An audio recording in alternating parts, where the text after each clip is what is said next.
A primeira leitura da Parashá de Vayechi. Vayechi Yaakov, viveu Yaakov na terra do Egito 17 anos, e foram os dias de Yaakov, da sua vida, 147 anos. E de uma maneira impressionante está escrito que esses 17 anos que ele viveu no Egito foram os melhores anos da vida de Yaakov. E aqui a gente aprende que quando você coloca a Torá no seu local, independente onde você mora, você cria a energia, você cria o clima do local, e você pode fazer um local muito bom. Até o Egito, que era o pior local, moralmente falando, virou um bom lugar quando Yaakov montou lá uma casa de estudo, como a gente estudou. Vayechi Yaakov, por que essa paraxá ela está tampada, bloqueada? Quer dizer, se você olhar na Torá, todas as paraxot tem um espaço entre uma paraxá e outra, e aqui quando vai começar a paraxá de Vayechi, está junto, porque quando Yaakov estava falecendo, então os olhos e o coração do povo Israel ficaram tampados da desgraça da escravidão, que começaram a escravizar o povo Israel, ou seja, o falecimento de Yaakov ia ser um passo inicial para a escravidão. Outra explicação que ele quis revelar para os seus filhos, o Ketz, o dia que o Mashiach ia chegar, e foi ocultado dele, por isso também que a Parashá está ocultada, está escondido onde que é o começo da Parashá. E se aproximaram os dias de Israel, os dias de Yaakov para falecer, ele chamou seu filho Yosef, disse para ele: se agora encontrei simpatia nos teus olhos, coloque agora a tua mão embaixo da minha coxa, se fazer comigo uma bondade e verdade, não me enterra no Egito. Toda vez que fala vai crevu, aproximar, ou quando se fala se aproximar para falecer, está se referindo a alguém que não viveu ao ponto próximo dos seus antepassados. Yaakov, 147 anos, e o pai dele viveu 180, Yitzhak viveu 180 anos. Davi também está explicado, Krivá, ele viveu 70 anos, o pai dele viveu 80 anos. Então ele não alcançou os anos que o seu pai viveu. Chamou para o seu filho Yosef, porque justamente Yosef, para quem tinha a possibilidade de fazer aquilo que ele estava pedindo, né, de tirar o Yaakov do Egito para ser enterrado na terra de Israel, quem era que mandava? Quem tinha a possibilidade e direito de fazer isso era o Yosef. Coloque a tua mão e jure, e faça para mim uma bondade e verdade. A bondade que é feita com os falecidos é uma bondade de verdade, porque a pessoa não espera nenhum tipo de pagamento, nenhuma recompensa, porque a pessoa já faleceu, então não tem como ela receber algo diretamente ali. Claro que existe a recompensa espiritual, mas no que ele está vendo ali, não tem realmente, ninguém vai falar obrigado para ele, né? Ninguém vai agradecer pelaquela bondade. Então é chamada uma bondade de verdade. Não me enterra no Egito, por quê? Por 3 motivos. Primeiro, que a terra do Egito vai virar piolho, na praga dos piolhos, e vão passar embaixo do corpo, diz Yaakov. E também porque os falecidos que estão enterrados fora da terra de Israel, para poder reviver, eles precisam passar por Gilgul Mechilot, o sofrimento de passar por câmaras subterrâneas até chegar na terra de Israel, para de lá ressuscitar. E terceira explicação, terceiro motivo, para que o Egito não faça idolatria do Yaakov, porque Yaakov foi uma pessoa tão boa para o Egito, acabou a fome e tudo isso, as pessoas vão acabar idolatrando lá o túmulo de Yaakov. E eu vou deitar, diz o Yaakov, vou deitar com meus antepassados, vocês vão me carregar do Egito, vão enterrar onde eles estão enterrados, junto com os antepassados de Yaakov. E Yosef respondeu: eu vou fazer como você está falando. Veshachavti com Vav, esse Vav está conectando ao início, ou seja, você vai jurar e já que vou falecer, você vai me levar para o Egito, tudo isso. Então, não é a explicação, não é Veshachavti, não está falando da ordem, olha, me faça deitar, não é a continuação da ordem, sim, está falando do que vai acontecer. Porque logo depois ele fala, você vai me carregar do Egito, vai me enterrar lá, esse que é o pedido.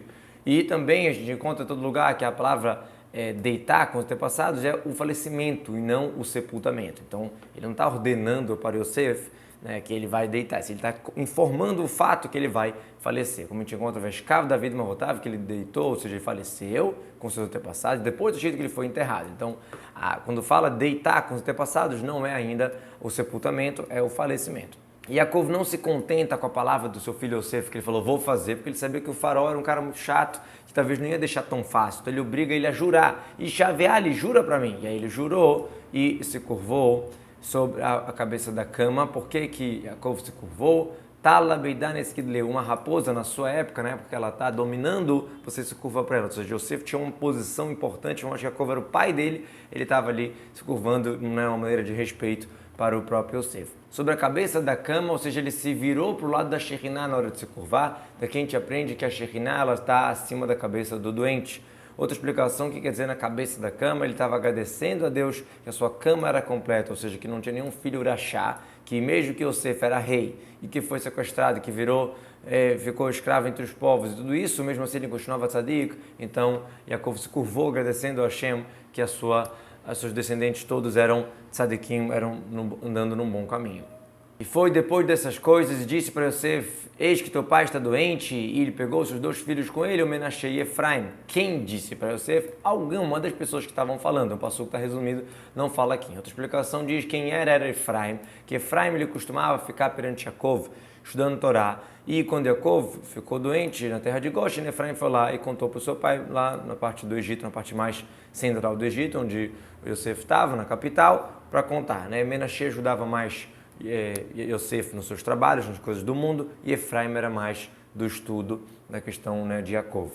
Ele pegou seus 2 filhos com ele para que Yaakov abençoe os netos, os 2 filhos de Yosef, Efraim e Menashe, antes dele falecer.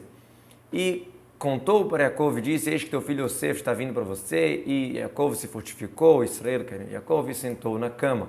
E contou de novo. Quem contou? Alguém, não está falando quem, muitas psukim são resumidas.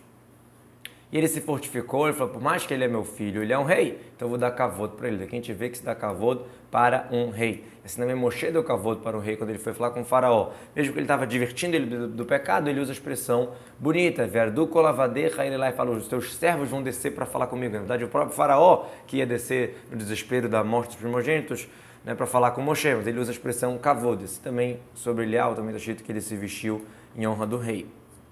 Disse Yaakov para Yosef: Hashem, Kelsh Daletud, apareceu para mim em luz na terra de Canaã e me abençoou. E disse para mim, e tudo isso Yaakov contando o que Hashem falou para ele: eis que eu vou te frutificar e te aumentar, eu vou te fazer uma congregação de povos, e eu vou te dar essa terra para a tua descendência depois de você como uma herança eterna, ou seja, uma coisa que é de vocês de uma maneira intrínseca. E eu vou dar para a congregação de povos, ou seja, Hashem me deu uma notícia que iam sair ainda de mim, Kahal, uma congregação, e povos. Quer dizer que ainda ia ter mais coisas pessoas que iam nascer. E por mais que a expressão era Goi u Kal Goim, Goi era o Binyamin, que Kal Goim, que é a congregação, então precisa de 2, Goim no plural, então tem que ser 2 fora do Binyamin, e eu não tive mais nenhum filho, diz Yaakov. Então daqui eu aprendi que uma das minhas tribos tem que se dividir em 2, e esse presente de ter 2 tribos eu vou dar para você, que Efraim e Menashe vão ser considerados como 2 tribos, por mais que eles são netos de Yaakov e não filhos de Yaakov. E agora, os 2 filhos que nasceram para você na terra do Egito, ou seja, aqui seria também uma alusão, olha, mesmo que eles nasceram no Egito, numa terra ruim, eles estão seguindo um bom caminho, isso é um bom sinal. Até que eu cheguei para você, para o Egito, então eles são para mim, ou seja, eles são como os meus filhos, Efraim e Menashe, como Reuven e como Shimon, não desceu o nível, como os meus filhos, como Reuven e como Shimon, então são mamás considerados como tribos dos filhos de Yaakov, que nasceram para você até eu chegar para você, ou seja, antes de eu chegar. Então, esses que nasceram, eles são realmente, vão entrar para mim, na minha conta dos meus filhos, vão pegar uma parte na terra de Israel, na hora de dividir a terra de Israel em 12 partes, Efraim e Menashe vão estar nessa divisão. Agora, se você tiver filhos, depois disso, então eles vão ser em nome dos irmãos deles na herança, eles não vão receber uma parte separada na terra de Israel, eles vão entrar em Efraim e Menashe. O Molaterra, aquele que nasceu para você depois, então o Urash fala, Im Tolid, se você tiver outros filhos, então não vão entrar na conta dos meus filhos, não vão ser dos 12, e sim eles vão estar inclusos nas tribos de Efraim e Menashe. Não vão ter um nome de tribo separado em relação à herança. E por mais que a gente sabe que a terra de Israel era dividida por cabeça, ou seja, uma tribo que tinha mais pessoas, mais numerosas, recebeu uma terra maior, Larav Tarbena Halatou. Então, se for assim, qual a diferença se eu tenho 12 tribos, se eu entro uma tribo separada, Efraim e Menashe? Na prática, a terra é dada pela quantidade de pessoas, que as pessoas pegaram igual, fora dos primogênitos que pegaram mais.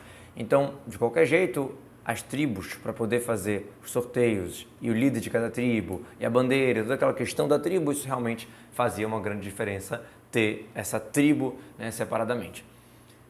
E Yaakov começa a se explicar para Yosef, fala, quando eu estava vindo de Padan, faleceu sobre mim Rachel na terra de Cã, no caminho faltava, faltava o tempo de arar um dia para chegar para a cidade de Efrat, e eu enterrei lá ela no meio do caminho para Efrat, que é Beit Lehem.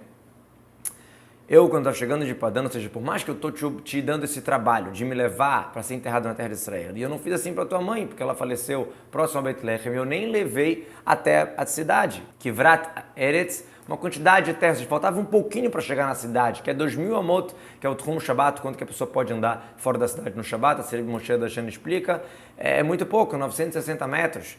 Então, e se você falar, não, tinha chuva, alguma coisa assim que estava atrapalhando Yaakov de levar, não diga que tinha chuva, estava kivrat eretz, que quer dizer kvará é uma peneira, ou seja, era um momento que estava calor, um momento que a terra está cheia de furinhos, modo de falar, como uma peneira e não toda sólida, toda uma coisa só, então realmente dava para levar. Mas eu enterrei ela lá e não levei nem para Beit Lehem, que é pelo menos assim, mais próximo, né, da cidade.